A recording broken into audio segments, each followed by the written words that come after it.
সকাল বন্ধুরা, ঘুম থেকে উঠে সবার ফার্স্টে আমি বেড কভারটা চেঞ্জ করলাম। আমি হোটেলের লোককে কয়দিন ধরেই বলছি, মানে 2-4 দিন ধরে বলতেছি বেড কভারটা চেঞ্জ করে দেওয়ার কথা, কিন্তু ওরা শুনছে না। তো আমি ঘর থেকে 3টে বেড কভার নিয়ে এসেছি। 2টো বের করেছি, এখানে একটা আছে আর একটা এখানে গায়ে দেওয়ার জন্য বের করেছিলাম। তো আমি পেতে দিলাম, কারণ পুচকি মানে সবসময় পরিষ্কারে শুয়ে অভ্যাস, পুচকি বলে না, বাচ্চাদেরকে নোংরাতে রাখাটাই উচিত না। সেই কারণে আমি ঘরের বেড কভারটা পেতে দিলাম। আজকে পাতলাম, কালকে ধুয়ে দেবো। আর এদিকে দেখো আমার কতগুলো কাপড় হয়েছে, মানে একটা বাড়ির মতন ব্যাপার হয়ে গেছে। প্রতিদিন এতগুলো করে কাপড় এগুলো ধুবো। আর কালকে ধুয়েছিলাম, এই যে এখানে ভাঁজ করে রাখলাম। এগুলো আমরা আবার ঢুকাবো। এখানে ওষুধ আনা হয়েছে। হিয়ার এই জায়গাটার অবস্থা খুব খারাপ। মোবাইলটাও চার্জে বসাতে হবে, মোবাইলটাও চার্জ নেই।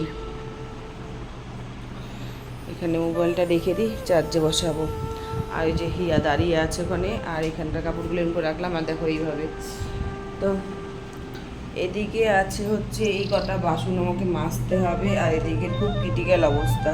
এখানে আমি হচ্ছে এই যে চাল ডাল এগুলো এই সমস্ত কিছু নিয়ে রেখেছি। আর এখানে মশলাপাতিগুলো। চলো আমি এখানে বাসনগুলো মেজে নেব, আর জুতোটাও ধুতে হবে।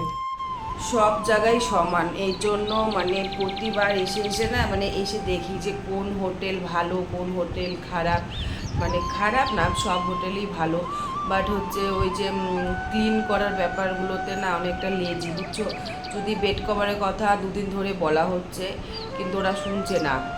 শুনছে না বলতে গেলে এই ধুতে দিয়েছি, আজ দেবো কাল দেবো, এর সমস্ত কিছু। তো আমি যদিও বা ওদের ধোয়া বেড কভারের উপরেও আমাদের চাদর পেতে শুই, কারণ আমার প্রচণ্ড অ্যালার্জির প্রবলেম, মানে একটু কিছুতেই অ্যালার্জি হয়ে যায়। তবুও মানে সারাদিন বিছানা চাদরটার উপরে মানে নোংরা, মানে উপরেই তো সবসময় থাকা হয়। তার জন্য এদের চাদরগুলো যদি ডেলি দিন চেঞ্জ করে দিত আর রাত্রিবেলা খালি পেতে শুতাম, তাহলে ব্যাপারটা একটু পরিষ্কার হতো। কারণ আমার এত পরিমাণে অ্যালার্জি, মানে বলার মতো না। যাই হোক, হোটেলের সার্ভিস যদি এরকম ডেলি দিনে চেঞ্জ করতো ভালো হতো না। মানে বেড কভারটা চেঞ্জ করে না ডেলি দিন, মনে হয় 2 দিন 3 দিন পর পর। তো আমরা আজকে হোটেলে আসি 21, 22, 23, 24, 25, 26, 6 দিন ধরে এখনও বেড কভার চেঞ্জ করতে আসেনি। আমি 6 দিন ধরেই আমার বেড কভার পেতেই আমি শুচ্ছি। তো এরকম ধরনের সার্ভিস একদমই ভালো লাগে না। তো যাই হোক, আমি যাওয়ার দিন প্রচণ্ড বকাবকি করবো। একটা দিনের জন্য আমি কিছু বলবো না। ঘুম থেকে উঠেছি 10টার দিকে, কারণ হচ্ছে আজকে তো আর মেয়ের ডাক্তার দেখানো নেই। আর ডাক্তার দেখানো শেষ হয়ে গেছে, খালি আছে তো সানডের মধ্যেই ক্লোজ। মন্ডেতে যাব, গিয়ে হচ্ছে ওর অ্যাপয়েন্টমেন্টগুলো করে নেব। মানে নেক্সট যখন আসতে হবে টেস্টের সব মানে অ্যাপয়েন্টমেন্টগুলো নিতে হবে। তো সোমবার দিন আমি যদিও বা না গেলে ওর পাপা যাবে। এই হলো ব্যাপার। আর মঙ্গলবারে আমাদের 10টাতে গাড়ি আছে, আমরা বাড়ি যাচ্ছি। তো যাই হোক, টাইম মতন হয়ে গেল। আর তোমাদের বলা হয়নি হিয়ার রিপোর্টটা মানে কি এসেছে।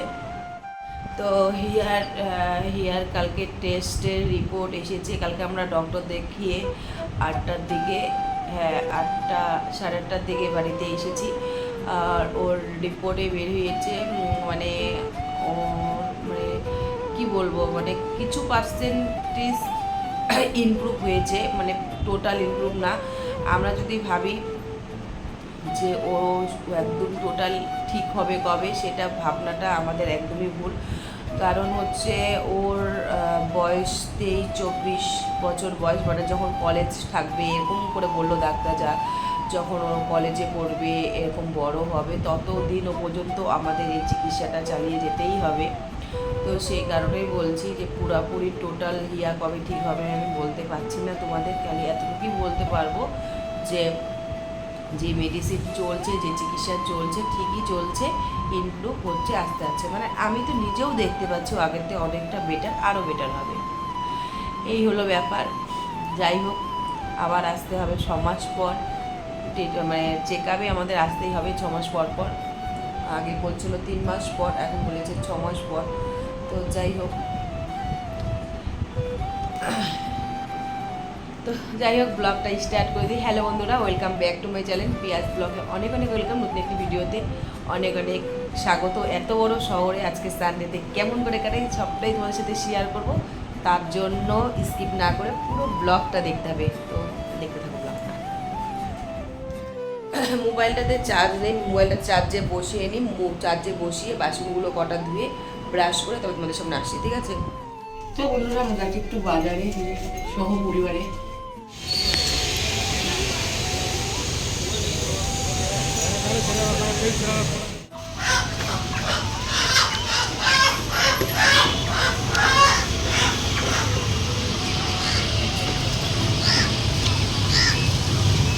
বন্ধুরা আমরা মাংস নেওয়া কমপ্লিট হলো, তো দেশি মুরগি নিলাম, কারণ চিকেনটা না এত ভালো লাগছে না। দেখি দেশি মুরগিটাও টেস্ট করে দেখি এখানকার কেমন।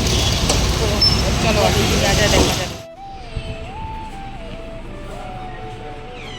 তো গাইস অ্যাটলিস্ট চেঞ্জ করে গেল বেড কভারটা, চলো। আর এদিকে সবজি কাটছে তোমার দাদা ভাই, আর আমি এতগুলো কাপড় ধোয়া দেখলে আমার গরম লাগতেছে। তো গাইস আমি কাপড় ধুয়েছি, যে তোমাদের দাদাভাই চিপে চিপে মেরে দিচ্ছে। এখানে আমি বেড কভারটা মেললাম কোটটা হোটেলে। আর এখান থেকে আজকে কড়াইটা নিলাম, কড়াইটার অবস্থা দেখছো, কারণ আমার ছোট কড়াই হবে না। আর এখানে ভাত বসিয়েছি, আর এখানে আজকে দেশি মুরগি এনেছি, রান্না করব, পরে দেখাচ্ছি। আর এখানে কেটে বেছে সব এনেছি। তো এই যে এখানে আলু ভাজতে বসিয়ে দিয়েছি, আর এখানে চিকেনগুলো গরম জল, চিকেন কি দেশি মুরগিকে কী বলে, যাই হোক দেশি মুরগিগুলো গরম জলে ধুয়ে দিয়েছি। আর এইদিকে তোমাদের দাদাভাই আর আমার মেয়ে পাহারা দিচ্ছে আমাদেরকে। আর এদিকে ভাত,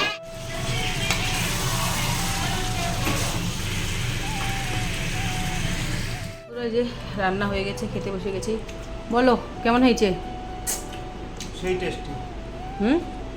সেই টেস্টি। আর এই যে এখানে আমি আর হিয়া নিয়েছি, আর হিয়াকে দেখাবো না, হিয়া জামা পরেনি, চলে না বলো।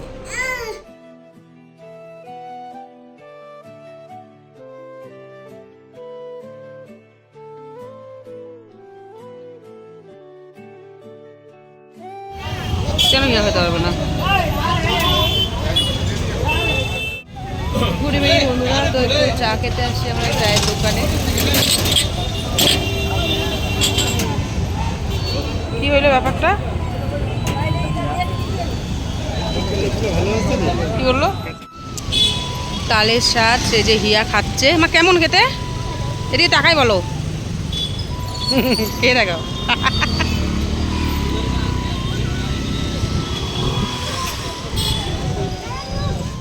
তো বন্ধুরা আমরা ঘুরে চলে আসলাম, এত হাঁটলাম না অস্থির, আর এত রাস্তাটা ভিড় যে তোমাদের সাথে শেয়ার করবো কি। হিয়াকে ধরে রাখতে রাখতেই আমার একদম অবস্থা শেষ হয়ে যায়, তখন মুখ ভাঙাচ্ছে। প্রতিটা দিন ও চাট খায়, চাট খেলে কি পেটের অবস্থা ভালো থাকে বলো তোমরাই? তো আজকে কি খেয়েছিলে তুমি? মিল্ক শেক না লস্যি, আর খালি ওটা কী জন্য, তালের সস। ও ফার্স্ট খেলো, কেমন লাগছে আমার? ভালো। ঠিক আছে, যদি উপরে যাই তোমাদের সাথে শেয়ার করবো। এখন বাজে 11টা। এই যে দিনের বেলা যে চিকেনটা ছিল এটা গরম করে আসলাম, আর এদিকে তোমাদের দাদাভাইয়ের ভাত বেড়ে নিয়েছি। এদিকে আমার আর হিয়া, ভাত তো অনেক হয়েছে কিন্তু যতটুকু খাবো, তারপরে ফেলে দিতে হবে, উপায় নেই। হিয়া বসেছে খেতে, হিয়ার পাপা বসেছে, চলো ফটাফট বেড়ে নিই।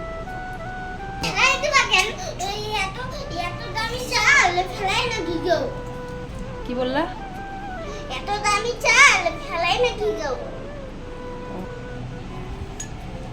এই যে দেখো বন্ধুরা মাংস ওই পাপাকে দিচ্ছে, এটা আমার হিয়া খাবে, এটা আমি খাবো। কি বেটা? ও মাহি মাহি। তো বন্ধুরা এখানে ভাত নিয়ে নিলাম, আমি আর হিয়া বুড়ি খাবো, যে হিয়া বুড়ি খাবে।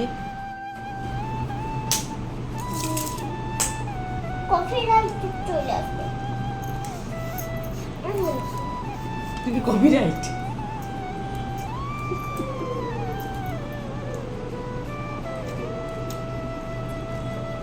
কি এত কথা জানিস?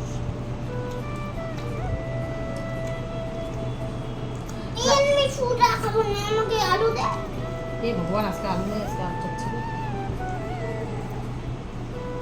বাচ্চাটা এখন টাইম দিয়ে যাচ্ছে না, তারপর থেকে কেমন ধরনের খাওয়া। তো বাবা আলু টুকরা দিয়েই খায়।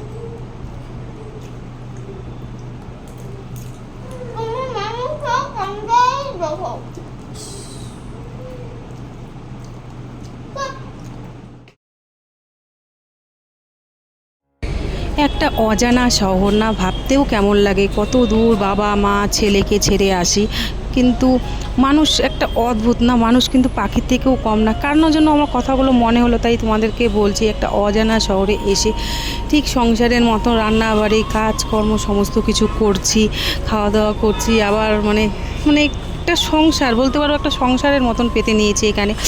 এটা বলতে পারো দুদিনের সংসার, তবুও মানে একটা মানে টেনশন থাকে, সকালে উঠলে কি রান্না করব, সকালে উঠলে কি করব, মানে বাড়িতে যেমন টেনশন থাকে এখানেও সেই টেনশনটা রয়েই গেছে। তো যাই হোক বন্ধুরা, দেখতে পাচ্ছ ভাত খেতে বসেছিলাম, কিন্তু ভাত এক ফোঁটাও হিয়া আমি কেউ খেতে পারিনি। আর এদিকে দেখো হিয়াকে ওষুধ খাওয়াচ্ছিলো আর হিয়া কেমন নাচ করছিল। যাই হোক বন্ধুরা, আজকের ব্লগটা যদি তোমাদের ভালো লাগে অবশ্যই লাইক কমেন্ট শেয়ার করো। আর আমার চ্যানেলে যারা প্রথম আমার ভিডিও দেখছো তারা অবশ্যই সাবস্ক্রাইব করে পাশে থেকো। দেখা হচ্ছে নতুন একটা ব্লগের সাথে। তো এখনকার মতন এতটুকু, তো বাই। আর একটা কথা, তোমরা কিন্তু সবাই ঠাকুরের কাছে প্লে করবা যাতে আমাদের হিয়া বুড়ি তাড়াতাড়ি সুস্থ হয়ে উঠে। তো বাই।